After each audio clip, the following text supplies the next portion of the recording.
Aqui no estúdio eu converso agora com o professor Carlos Barbosa, especialista em gestão pública e políticas públicas. Professor, boa noite. Muito obrigado mais uma vez pela presença no nosso estúdio. Nós temos 77 deputados estaduais, 57 fazem parte dessa base governista. Isso quer dizer que o segundo mandato, a relação do governador Zema com a Assembleia será mais fácil? Bom, aparentemente sim, mas na verdade não. Por qual razão? Para ter comando na Assembleia, vamos falar assim, o Zema ele vai ter que ser muito mais articulado do que no passado. O Zema, ele sabe, o governador Zema, ele teve uma dificuldade muito grande na última gestão dele, justamente por causa daquela resistência das comissões. E isso agora nós temos que ele tem em mãos a Assembleia Legislativa na quantidade, mas vamos ver se ele vai ter nessa quantidade representando uma qualidade dentro do Legislativo. Isso nem sempre acontece. Falando do regime de recuperação fiscal, o Estado tem uma dívida quase que impagável, são mais de 140 bilhões de reais. E o regime, aderindo a esse regime, ficaria mais fácil talvez pagar essa dívida, mas há contrapartidas. E aí a oposição entra reclamando disso. Mudou o governo, era o governo Bolsonaro, agora o governo Lula. O senhor acha que vai ter uma nova composição, um novo acordo? Será necessário? Bom, são políticas diferentes. O Zema, ele tem que alinhar ao governo que está e não ao governo que estava.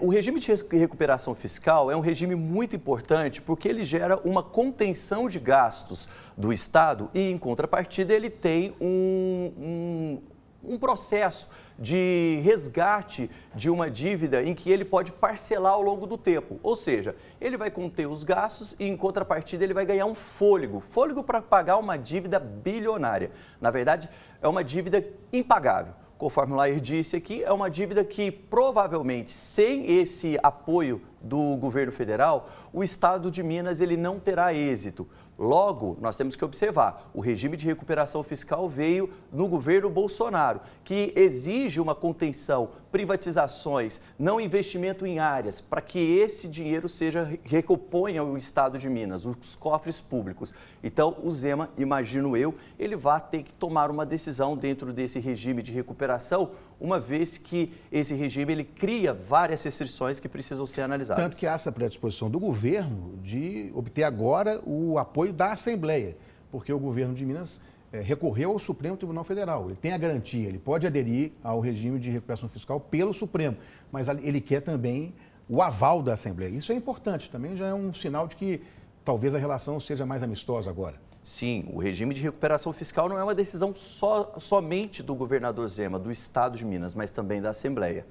O regime de recuperação fiscal tem que passar pela Assembleia, uma vez que vai gerar uma contenção de gastos do Estado de Minas. Logo, não é algo a ser tomado exclusivamente pelo Poder Executivo. Assim, a Assembleia Legislativa, ela precisa chancelar essa adesão do Estado ao regime de recuperação fiscal.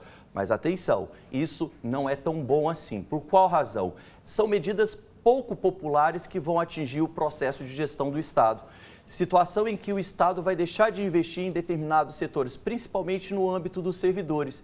Então, a Assembleia ela é muito cautelosa em relação a isso. Falando de privatização das empresas estatais, é um processo adiantado, conforme a gente mostrou na reportagem do Vinícius Angel, da Codemig, que é uma importante companhia de desenvolvimento de Minas. Mas é polêmico, é sempre um assunto que divide opiniões. Como é que o governo vai fazer para compor isso? As privatizações, elas sempre estiveram na pauta do governo Zema e agora elas serão realizadas. Um dos pontos importantes que a gente tem que observar no que tange ao regime de recuperação fiscal é a imposição de privatizações. As privatizações, elas são as exigências do regime de recuperação fiscal. Logo, o governo Zema, sempre teve um alinhamento a esse tipo de ação. As privatizações, elas sempre geraram muitas discussões por causa de como será feita, como deverá ser feito esse processo. E a oposição sempre esteve contra esse processo. Então vamos ver como serão as cenas dos próximos capítulos relacionadas às privatizações. Vamos acompanhar e você não vai perder nenhum detalhe aqui no MGR na política. Professor, muito obrigado mais uma vez. Obrigado, Lair. Até a próxima.